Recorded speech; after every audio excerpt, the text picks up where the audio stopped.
Bienvenue à tous et je vous souhaite tous une très bonne session.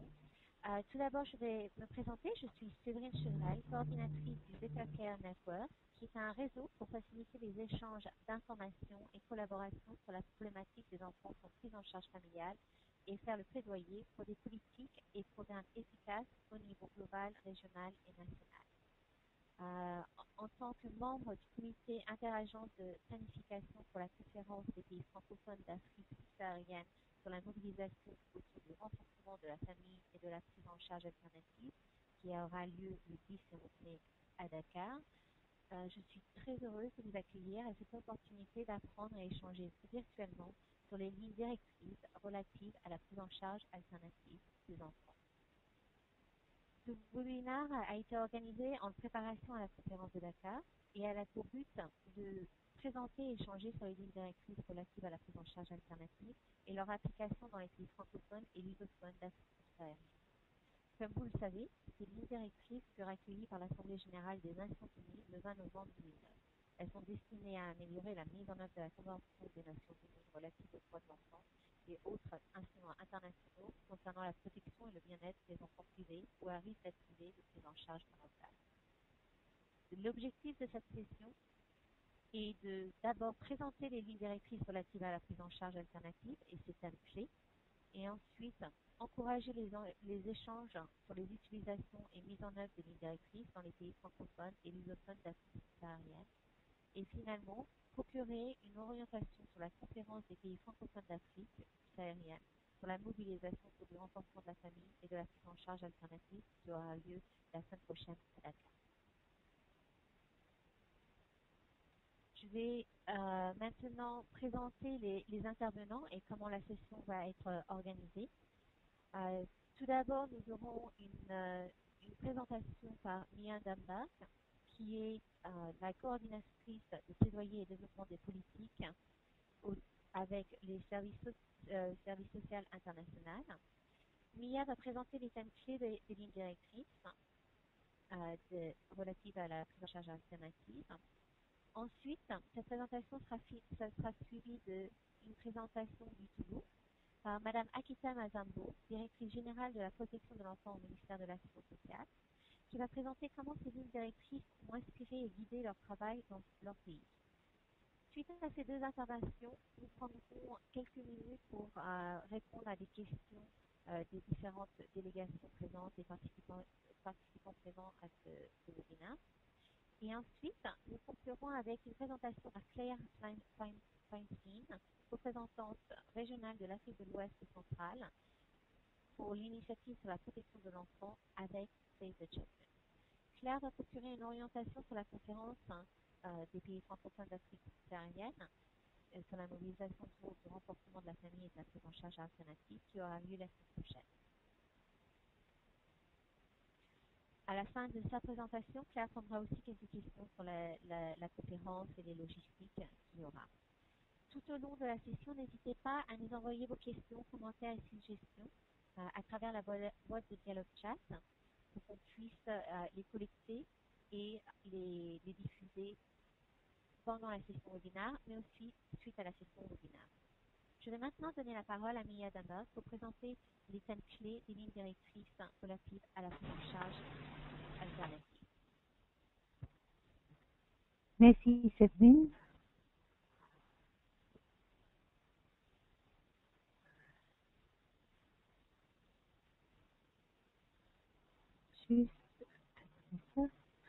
Bonjour, depuis la Suisse, c'est un grand plaisir d'être parmi vous aujourd'hui et de vous présenter les lignes directrices en 10 minutes. Votre défi est d'être patient avec mon accent australien. L'UNICEF estime que dans le monde entier, il y a environ 153 millions d'enfants qui ont perdu un ou deux parents.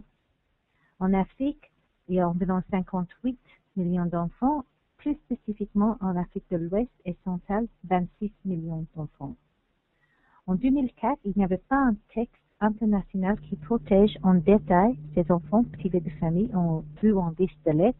Il fallait préciser certains articles dans la Convention des droits de l'enfant.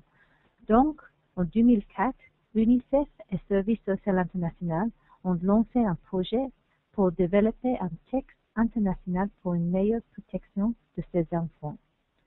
5 ans plus tard, avec beaucoup de négociations entre les différents gouvernements et les ONG, les lignes directrices ont reçu leur approbation à l'Assemblée générale des Nations unies le 20 novembre 2009.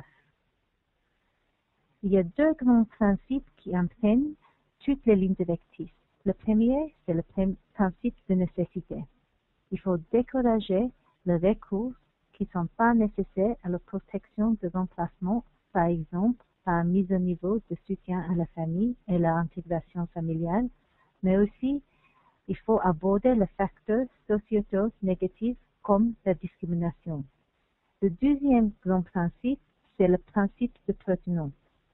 Dès que la prise en charge alternative est nécessaire, le premier principe, il faut trouver la forme de protection la plus adaptée, la plus appropriée et la plus constructive. Ces 2 grands principes sont le fondement de tous les 172 paragraphes qui font le contenu des lignes directrices. On peut regrouper tous ces paragraphes plus ou moins dans 5 thèmes clés. Bien sûr, je ne peux pas traiter chaque thème en détail, et donc j'ai choisi quelques sujets qui sont plus pertinents pour cette région. Le premier thème fondamental, c'est la participation des enfants dans les décisions relatives à leur prise en charge alternative. Il faut les écouter dans un environnement compatible avec leur âge. Le deuxième thème clé, c'est prévenir le besoin et l'utilisation injustifiée des placements en institution. Ce thème de prévention et d'intégration est à peu près entier de toutes les lignes directrices. Il y a un grand accent sur le besoin de s'attaquer aux causes profondes de l'abandon et la séparation dans le quotidien, comme la pauvreté, mais aussi dans les situations d'urgence, par exemple dans un temps de guerre. Un autre sujet pertinent pour ce thème, c'est la protection et soutien aux enfants chefs de famille, qui est très important vu par exemple que l'UNICEF estime qu'au Burundi, il y a environ 18 000 enfants chefs de famille.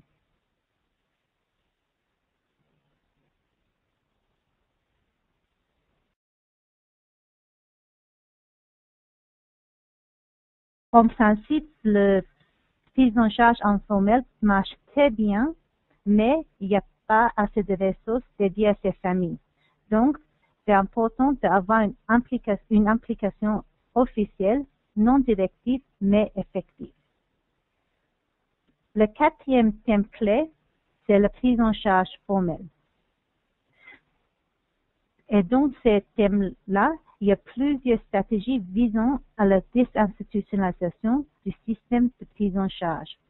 Le but de l'indicatif, c'est pas de juste fermer toutes les institutions, surtout s'il n'y a pas d'alternatives, mais il faut avoir plusieurs alternatives, comme par exemple la famille d'accueil et placement de type familial. Dans la ligne directrice aussi, il y a une nouvelle idée qui est pour la première fois dans un texte international, c'est la promotion de placement de type familial pour des bébés âgés de 0 à 3 ans. Donc, il ne faut pas les avoir dans une institution. Le dernier thème clé, c'est la charge non institutionnelle. Et dans ce thème, il y a un accent sur la préparation, la fin de la prise en charge alternative et apporter ensuite le soutien si nécessaire. Ces sujets étaient inclus dans les lignes directrices grâce aux enfants qui ont participé à la rédaction du texte. Il faut aussi avoir un développement des systèmes d'accréditation et de contrôle fiables et pouvant engager la responsabilité. Il faut éviter, par exemple, que les pouponniers et les orphelinats privés fonctionnent sans l'accord du gouvernement. Donc, ça, c'était un survol très, très rapide sur les lignes directrices. Et maintenant, pour finir ma présentation, j'aimerais bien vous montrer quelques projets en cours pour la mise en œuvre, qui est depuis 2 ans et demi le grand défi pour nous, pour les lignes directrices. Pour la mise en œuvre, il y a diverses traductions qui ont grandement contribué à leur impact. Je pense maintenant il y a environ 20 différentes traductions qui existent. Il y a aussi des actions ciblées pour une prise de conscience. Il y a plusieurs conférences internationales, régionales et nationales, surtout en Amérique latine, mais aussi en Afrique, comme il y avait en 2009 une conférence au Kenya, mais aussi cette conférence à Dakar. Il y avait aussi plusieurs événements au niveau des Nations Unies. De plus, le Comité des droits de l'enfant maintenant systématiquement fait une recommandation dans les observations finales que chaque pays intègre les lignes directrices dans les lois, politiques et pratiques. On a déjà vu des résultats, vu que les lignes directrices sont maintenant intégrées dans les textes nationaux dans certains pays, comme en Namibie et en Chili. Il y a aussi des outils de mise en œuvre.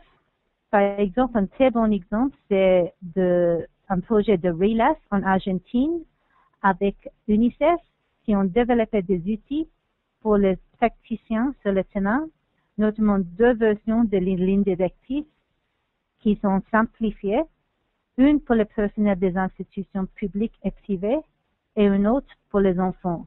Ces 2 versions sont en train d'être traduites en français et devraient être prêtes dans quelques mois. Le dernier projet de mise en œuvre qui est en cours maintenant, c'est un manuel de mise en œuvre et de suivi. Le but de ce manuel est de promouvoir la compréhension du raisonnement et des implications des différentes dispositions contenues dans la ligne directrice. Il s'agit aussi de donner des conseils précis et pratiques concernant les politiques publiques.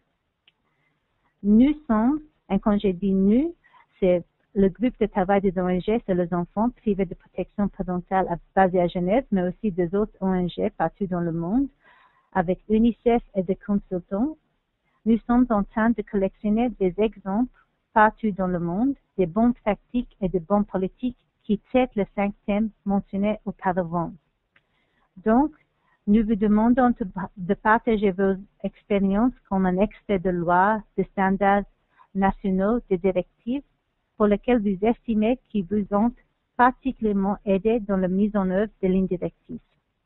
Je suis sûre qu'ensemble, nous pouvons développer un manuel qui peut vraiment aider le professionnel sur le terrain et aussi donner une meilleure protection pour les enfants privés de leur famille. Merci pour votre écoute et votre patience. Je vous souhaite une très bonne conférence.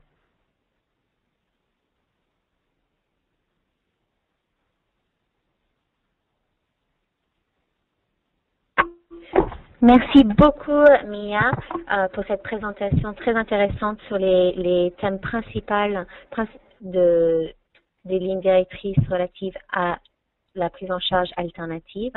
Maintenant, je vais passer la parole à Madame Akitam Azambo du Togo, directrice générale de la protection de l'enfant au ministère de l'Action sociale, qui va présenter comment les lignes directrices ont inspiré et guidé leur travail dans leur pays. Merci. Vous m'entendez? Oui, très bien. Je vous passe la présentation. Ok. Merci.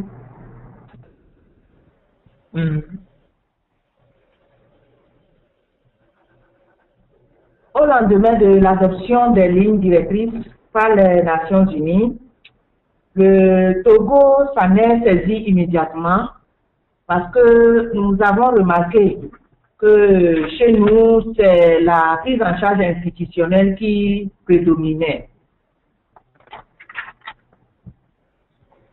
Donc, on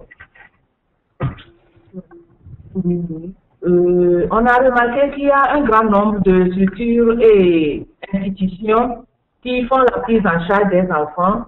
Et à titre d'exemple, on note environ 250 structures. Cependant, on remarque que malgré ce nombre évolué et toute la volonté que ces structures éprouvent, un nombre d'enfants privés de protection parentale n'a toujours pas accès à une prise en charge et ce qui les expose à des risques d'exploitation, de violence, d'abus, etc. Par ailleurs, ceux qui sont pris en charge par les institutions ne reçoivent pas de cette... Oui. Non, parfait, parfait, merci. C'est bon? C'est très bien, merci. Les enfants placés en institution ne reçoivent toujours pas de services de qualité répondant à leurs besoins.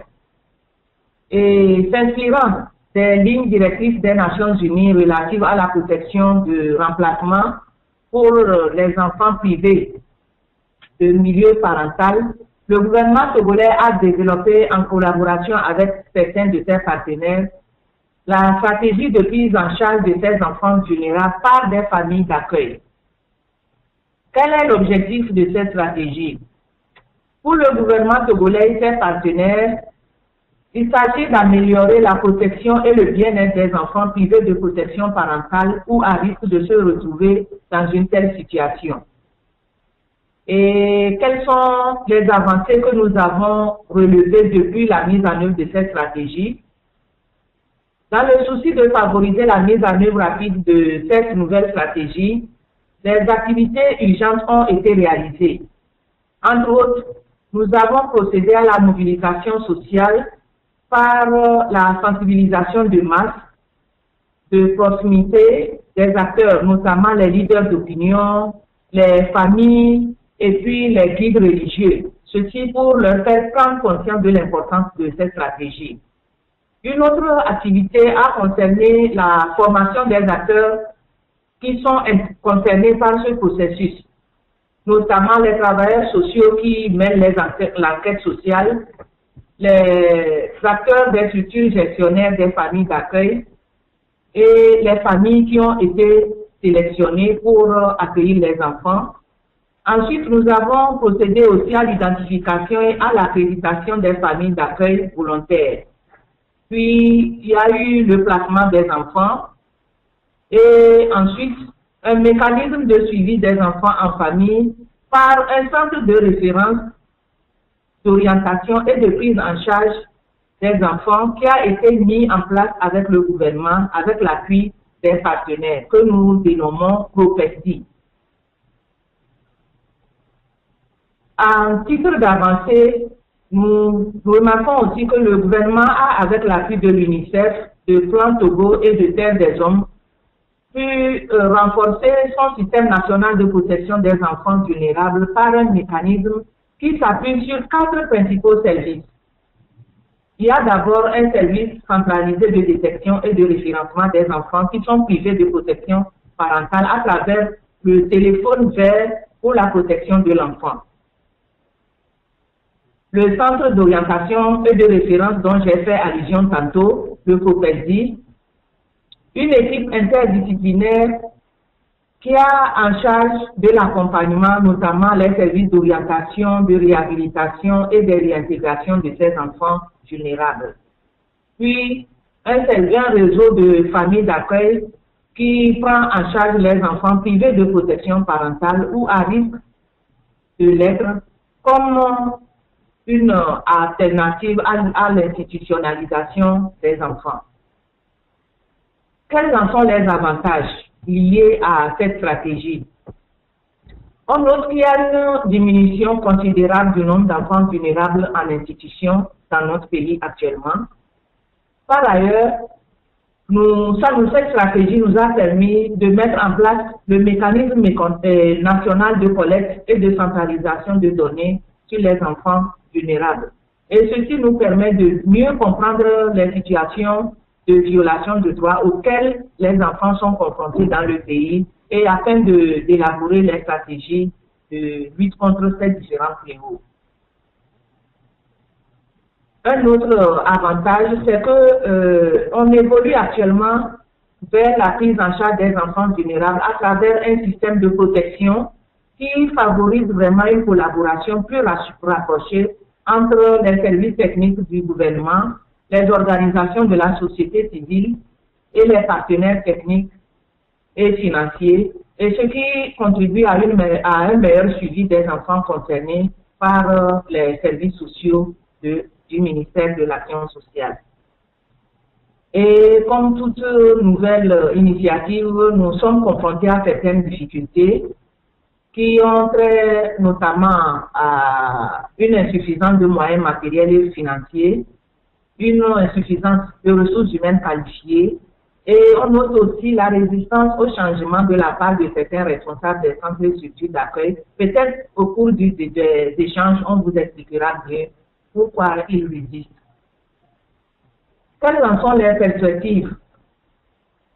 Actuellement, le gouvernement compte documenter cette stratégie et l'étendre à toutes les localités, y compris les zones rurales, parce que c'est une initiative qui est limitée à la capitale. Et il compte aussi renforcer les membres des commissions spécialisées protection de l'enfant, qui sont des structures mises au niveau des villages, afin que ces structures puissent assurer le suivi très rapproché des enfants qui seront pris en charge par des familles d'accueil. Voilà, d'une façon globale, notre stratégie de prise en charge des enfants par des familles d'accueil. Et l'inspiration est venue, comme je le disais tout au début, par les directives adoptées en 2009 par les Nations Unies. Je vous remercie.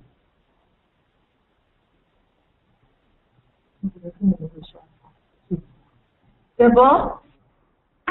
Oui, merci beaucoup. Merci beaucoup pour cette présentation vraiment très, très intéressante. Et maintenant, je voulais ouvrir le débat ou les questions pour voir si certains des participants auraient des questions soit à Mia des services sociaux internationaux ou soit pour Madame Akiten sur l'expérience du Togo.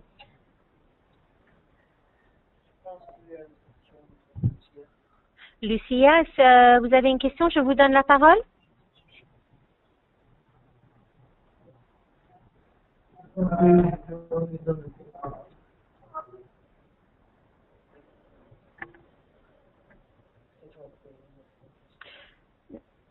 D'accord. Donc peut-être la question de Lucia, c'est quel est le système qui est utilisé pour la gestion des informations au Togo, j'imagine. Au Burundi, Lucia indique que vous avez prévu de mettre en place le système interorganisation de gestion de l'information pour la protection de l'enfance, qui est appelé le CPIMS. Et donc, je pense que ça, c'est une question pour l'équipe, la délégation du Togo. Madame Akitam, vous voulez prendre la parole et peut-être répondre à cette question?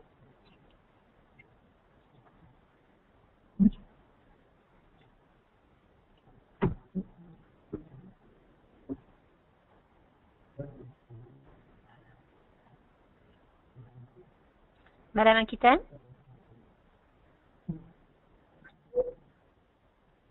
Oui. Oui, est-ce que vous voulez essayer de répondre à la question? Merci pour la question. Allez-y. Oh.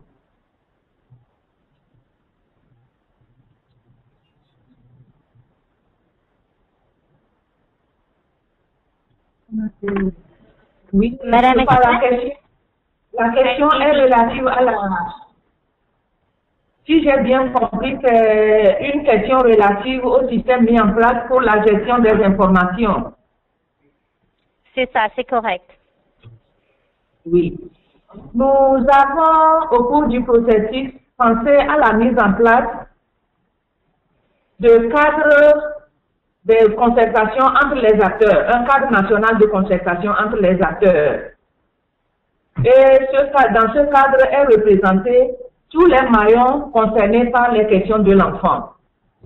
Donc, c'est à partir de ce cadre de concertation que les informations remontent et avec l'appui de l'UNICEF, nous venons d'asseoir, de mettre en place une base de données qui est logée au niveau de notre téléphone vert parce que nous disons que c'est le mécanisme par lequel convergeront toutes les situations de protection de l'enfant.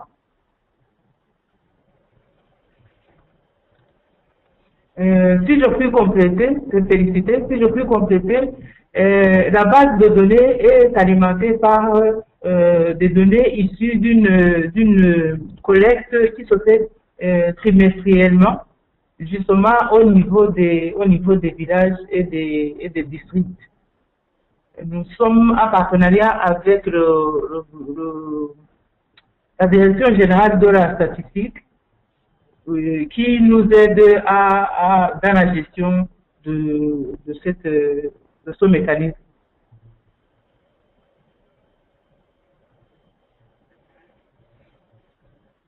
Voilà, s'il y a une autre question, on est prêt à répondre.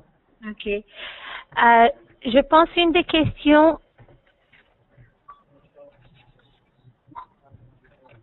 Ok. Si, oups. Excusez-moi,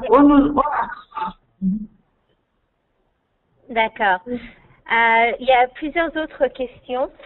Donc, Lucia, est-ce que ça a répondu? J'ai vu que vous aviez demandé si le système d'information était spécifique au cas d'enfant. Donc, je ne sais pas si ça a pu répondre, mais peut-être on pourra continuer la conversation la semaine prochaine sur les systèmes d'information parce qu'il va y avoir, ça va être soulevé lors des 2 jours de la conférence. Sinon, il y avait une autre question et je pense que c'est pour l'équipe du Togo, une fois de plus au niveau de les raisons pour lesquelles il y a eu que les systèmes de prise en charge familiale et de famille d'accueil n'ont pas pu avancer autant que voulu. Madame Aquitaine, vous voulez essayer de prendre cette question? Et ensuite, je pense qu'on prendra une autre question et après, il faudra qu'on avance en raison du temps. Mais toutes ces questions seront discutées la semaine prochaine et on sera sûr de soulever toutes ces questions très, très intéressantes. Et peut-être, Madame Aquitaine, est-ce que vous voulez peut-être discuter un tout petit peu sur la problématique des familles d'accueil et pourquoi ça a été difficile, ça a été plus difficile à mettre en place? Ah oui, on a eu des difficultés parce que, vous savez, dès lors que nous favorisons la prise en charge des enfants par les familles d'accueil, nous avons été, disons, nous avons eu des difficultés avec ceux qui gèrent les centres d'accueil. Mm-hmm.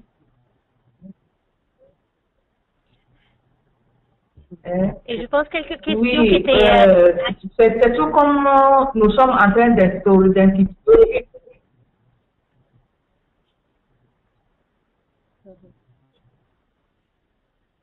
Peut-être qu'on peut attendre sur les questions. Pardon, on n'entend pas. Oui. Est-ce que vous m'entendez là? Je pense que certaines questions, c'est quel est le cadre légal? Non, ça va.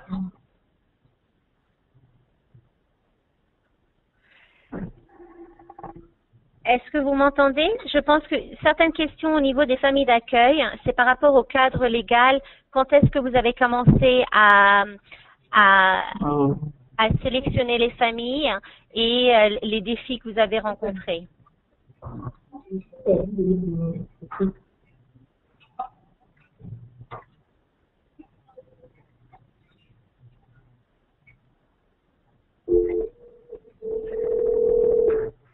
Est-ce que vous êtes là, Madame Aquitaine? En attendant, on a eu une autre question sur les enfants en conflit avec la loi. Et donc peut-être que Mia peut parler de ça légèrement. Est-ce que les lignes directrices s'appliquent aussi à la problématique des... En fait, les enfants en conflit de loi ne sont pas inclus dans la ligne directrice. C'est le dernier. Ces enfants-là, c'était pas prouvé parce que vu qu'il y a d'autres directives qui existent, comme en anglais c'est Beijing Rules et Riyadh, qui existent, que comme ça les lignes directrices peut-être pas ces enfants-là.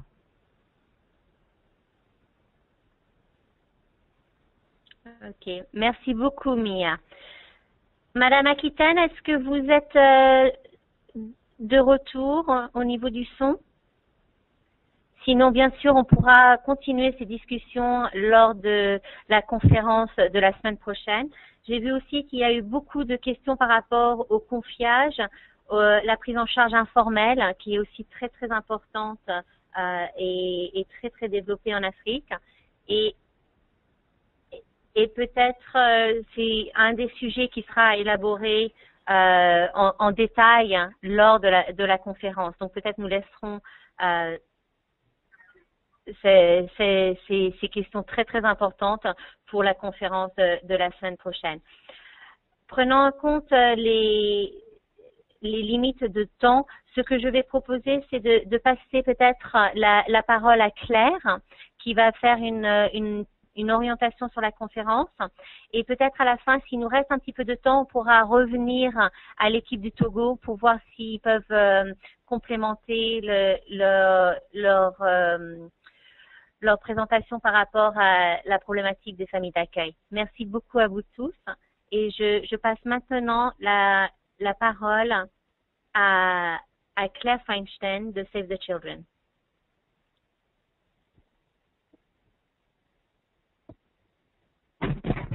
Alors, bonjour tout le monde. J'espère que vous m'écoutez bien. Est-ce que vous pouvez indiquer que vous m'écoutez? Je m'appelle Claire Feinstein, comme Séverine a dit. Je suis représentante régionale Afrique Ouest centrale pour l'initiative globale sur la protection de l'enfant pour Save the Children. Je suis coordinatrice de cette conférence sur le renforcement de la famille et de la prise en charge alternative, mais au nom d'un comité d'organisation inter-agence. Et je vais vous orienter maintenant sur la conférence même.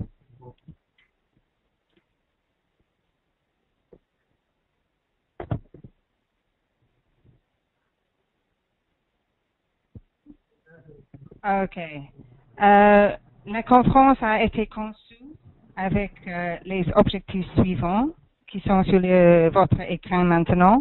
Mais d'abord, je veux souligner que, comme le titre suggère, c'est une conférence pour la mobilisation des acteurs clés. Ça veut dire les gouvernements, les organisations internationales, nationales, régionales, la société civile, les enfants et jeunes, les bailleurs des fonds. Et on va essayer pendant ces 2 jours de mobiliser ces acteurs clés pour d'abord promouvoir les lignes directrices. On vient d'écouter des présentations sur les lignes directrices et on va continuer à les promouvoir le 10, le 11 mai pour leur diffusion, leur adoption et la mise en œuvre dans la région et surtout au niveau national. Deuxièmement, on va faire en sorte que la situation des enfants privés de prise en charge appropriée en Afrique subsaharienne francophone soit rendue plus visible. Troisième, on va partager les expériences, des exemples de bonnes pratiques et les leçons apprises dans le soutien de la prise en charge axée sur la famille dans la région. 4, on va édifier la nature spécifique des questions de la prise en charge dans toute la région et les besoins prioritaires pour y faire face. Et finalement, mais très important, l'idée c'est de lancer une plateforme de prise en charge alternative pour l'Afrique subsaharienne francophone et déterminer les opportunités pour de futurs échanges d'informations, coordination et collaboration entre les acteurs clés de protection de l'enfant des pays francophones dans cette région aussi que lusophones. J'espère que vous avez tous vu le programme de la conférence à travers les invitations que vous avez reçues. Et la conférence est divisée en 3 grands thèmes qui sont interconnectés, qui suivent l'un après l'autre.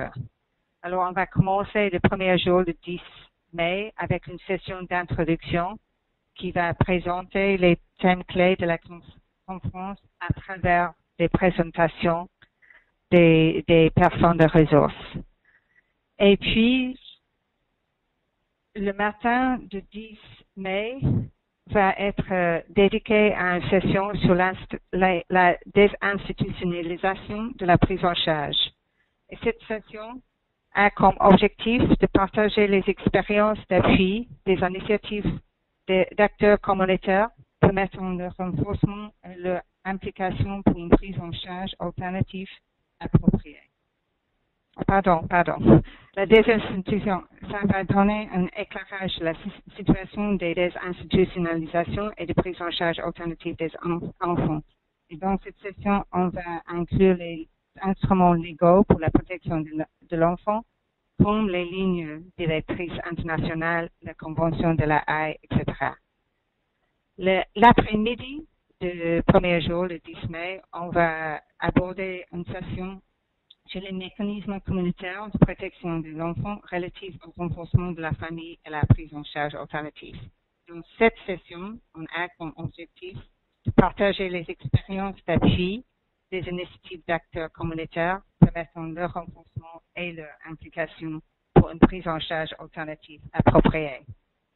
Et puis, le matinée du 11 mai va être dédié totalement toute la matinée pour une grande session sur le renforcement de la famille.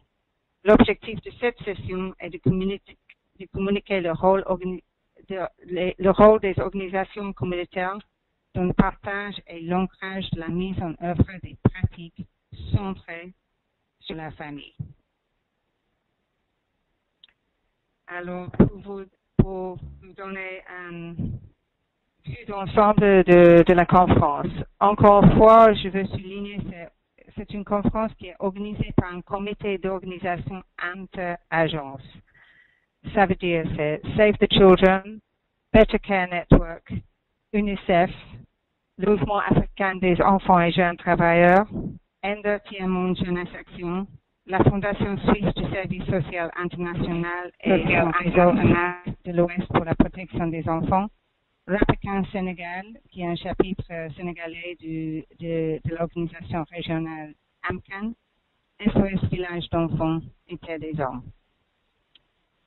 Cette conférence va être la première rencontre du genre dans cette région, Afrique subsaharienne, francophone et lusophone. Ça va s'appuyer sur les discussions, les résolutions récentes issues des autres conférences régionales et internationales sur la prise en charge alternative, notamment, par exemple, la première conférence internationale en Afrique sur la prise en charge de type familial pour les enfants qui s'est tenue à Nairobi, au Kenya, en septembre 2009. Mais il faut dire que ces autres conférences, on était principalement pour les audiences plutôt anglophones que francophones, lusophones. Alors, cette conférence est vraiment ciblée aux pays francophones et deux pays lusophones de cette région, notamment Cap-Vert et Guinée-Bissau. Alors, il y a déjà plus de 100 participants qui ont confirmé leur participation à la conférence. Il y aura à peu près 20 délégations pays, plutôt francophones, mais y compris deux pays lusophones, Cap-Vert et Guinée-Bissau. Il y aura des personnes ressources de la région et aussi internationales. Il y aura des enfants et jeunes, on compte sur la participation directe de 16 enfants jeunes et en plus les enfants et jeunes de Côte d'Ivoire, du Bénin, Togo, Cameroun, qui vont être présents dans le pays même, mais qui vont avoir un dialogue avec nous la semaine prochaine à Dakar. Et on compte aussi sur la participation de notre champion populaire qui s'appelle Monsieur Cheikh Amadou Khan de Sénégal. L'accent sera sur l'échange des pratiques promoteurs, sur les expériences portées par des acteurs différents, des approches sur les résultats et les leçons apprises à travers les espaces différents, comme par exemple les séances plénières, les débats, l'utilisation d'un espace interactif, surtout pour un dialogue avec les enfants jeunes qui ne sont pas là physiquement, de Cameroun, de Côte d'Ivoire, Bénin et Togo, il y aura des groupes de travail et il y aura aussi une réception en soirée le soir du 10 mai à la résidence de l'ambassade suisse ici à Dakar. On va aussi avoir l'occasion d'avoir une foire aux ressources le 10 mai à la fin de la journée qui nous permet l'occasion de présenter le travail, les initiatives prises au niveau des organisations et au niveau des pays autour du renforcement de la famille et de la prise en charge alternative des enfants. Alors, cette foire aux ressources nous donne la chance de aussi faire des échanges avec nos pairs qui assistent à la conférence. Alors, pour cette foire, c'est important de dire qu'il faut apporter les publications, les photos, les cartes de visite, les documents audiovisuels. Mais merci d'apporter votre propre ordinateur si vous apportez les documents et vous voulez présenter les documents audiovisuels. Vous apportez aussi les affiches, etc. Et il y avait déjà un email pour réserver un stand, une table pour cette foire de ressources. Et il faut contacter Christina Devaillé. Est-ce que vous m'écoutez? Je vois que les gens m'écoutent mal. Je parle le plus fort possible. Okay, pour cette fois de ressources, il faut réserver une table avec Christina Devaillé. Elle a déjà lancé un email pour ça. Alors, et finalement, la conférence nous donne l'occasion de construire une plateforme régionale pour l'action future au niveau régional et surtout national. Alors, le fin de la journée, le 10, il y aura une session pour le travail en délégation pays. Et là-bas, vous aurez l'occasion de discuter et décider les engagements que chaque pays va prendre à la suite de la conférence dans les domaines comme le renforcement de la famille, la prise en charge formelle, la prise en charge informelle, le cadre légal et politique. Et le 11 mai, on va avoir une session de conclusion qui fera un résumé des engagements prioritaires au niveau national et au niveau régional et global. Alors, on va présenter les premières actions qui vont sortir de cette conférence.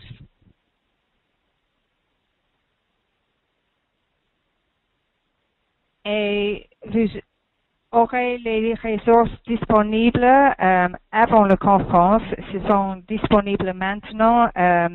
J'espère que le site web de la conférence est déjà actif. On va faire un email de Go Live, j'espère aujourd'hui, mais vous voyez le lien ici sur votre écran. Et là-bas, il y aura beaucoup d'informations disponibles sur la conférence même, compris le programme de la conférence. Il y a l'espace pour les informations logistiques, les informations sur Dakar, les documents pertinents à la conférence. Il y aura un profilage de notre champion populaire, M. Khan, et un espace pour enregistrer pour les groupes de travail et beaucoup plus des informations.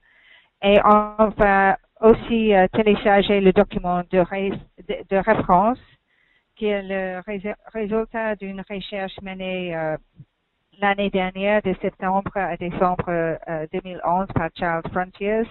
Et beaucoup entre vous, dans les délégations pays, étaient impliqués dans cette recherche en trouvant les données et les informations pour nous. Et ce document de référence comprend aussi les profils des pays qui seront là à la conférence pour votre lecture et révision. et vous allez voir qu'il y a un manque de données et d'informations compréhensives dans beaucoup des profils pays, qui est un défi pour nous et c'est un défi qu'on doit essayer de s'adresser à travers de cette conférence. Et il faut dire aussi que ce document de référence, c'est une version préliminaire en français, faite pour cette conférence. Alors, c'est un constat le plus précis possible de ce qui est couramment présent en rapport au renforcement familial et la prise en charge alternative en Afrique subsaharienne francophone. Alors, vous pouvez voir ça, j'espère, à partir d'aujourd'hui sur le site web de la conférence. Alors ça, c'était en bref une orientation de la conférence. Est-ce que vous avez des questions à poser?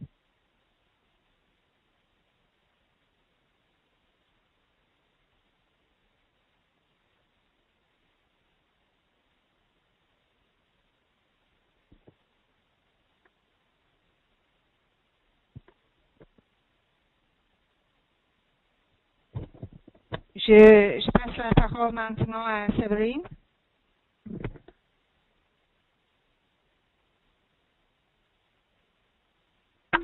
Merci énormément Claire pour cette présentation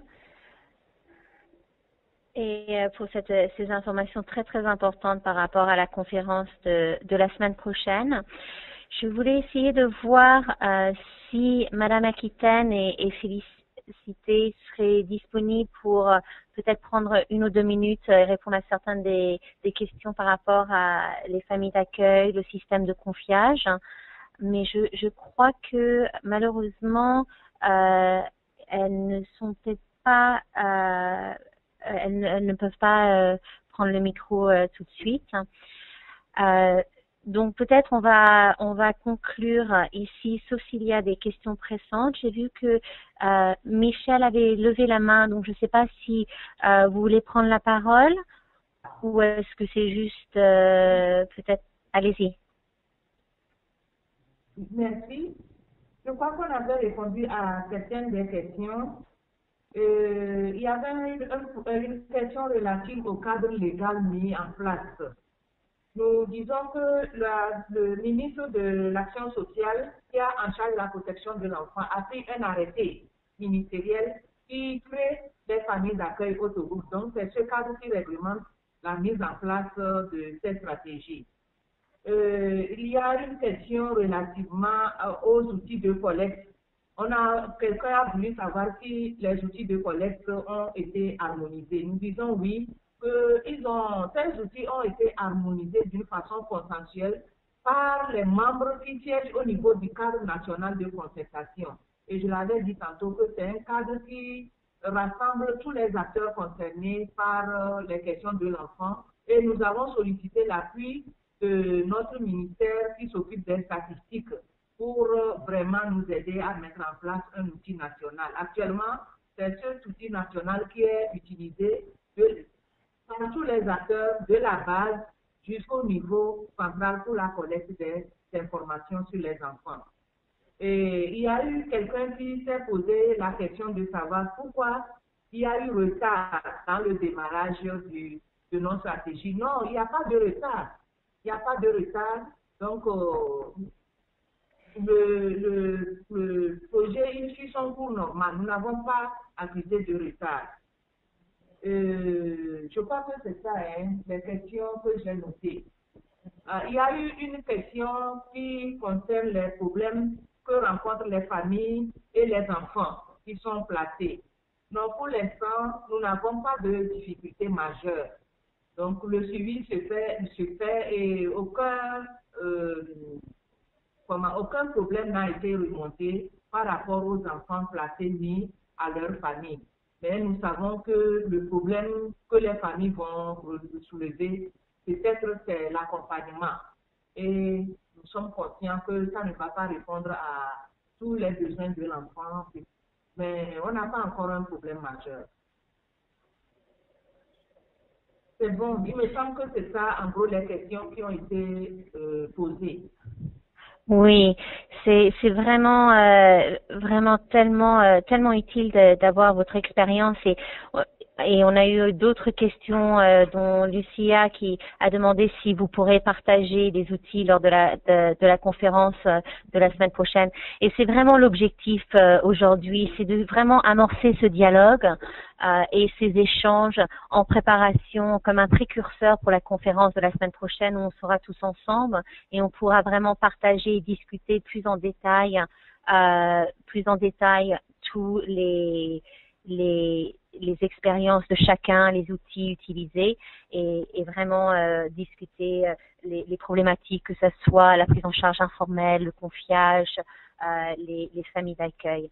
Donc vraiment, je vous remercie énormément, Madame Aquitaine et l'équipe du Togo d'avoir vraiment commencé ces discussions vraiment très stimulantes et intéressantes. J'ai vu qu'il y a 2 mains levées. On commence à être un tout petit peu en court au niveau du temps, mais peut-être soit Bernard ou Childcare 0502, je ne sais pas quelle est la personne derrière. Est-ce que vous avez une question que vous voulez poser maintenant? On peut prendre peut-être 2-3 minutes et puis ensuite il va falloir que on conclue pour que vous soyez disponible pour la prochaine session sur les systèmes de protection de l'enfance. Est-ce que vous voulez prendre la parole? Je vois 2 mains levées. Bon. Donc peut-être là-dessus, je vais conclure. Je voudrais d'abord remercier les présentateurs, Mia, Madame Aquitaine, Claire Feinstein pour vos présentations très détaillées et qui ont déjà stimulé un grand débat et dialogue sur la problématique des enfants sans encadrement parental ou à risque de perdre leur encadrement familial. Et comme Claire a déjà indiqué, cette session a été enregistrée et sera disponible sur le site web de la conférence ainsi que sur le site du Better Care Network qui a beaucoup de ressources par rapport à cette problématique. Les lignes directrices relatives à la prise en charge alternative seront aussi disponibles sur ces 2 sites Internet. Et donc, n'hésitez pas à aller les consulter pour avoir plus d'informations. Ensuite, je vois qu'il y a aussi une question du Rwanda. Malheureusement, on va être un petit peu à court du temps. Donc, si c'est possible de peut-être mettre cette question via la boîte Dialogue Chat et on partagera toutes les questions qui ont été soulignées lors de cette session sur les sites internet et bien sûr nous assurons que ces points très importants sont aussi discutés lors de la conférence et du temps que nous avons ensemble la semaine prochaine.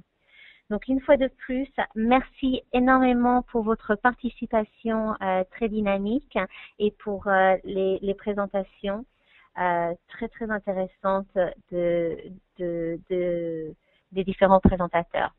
Merci encore et à la semaine prochaine à la conférence à Dakar et nous avons hâte de continuer ce dialogue. Merci, au revoir.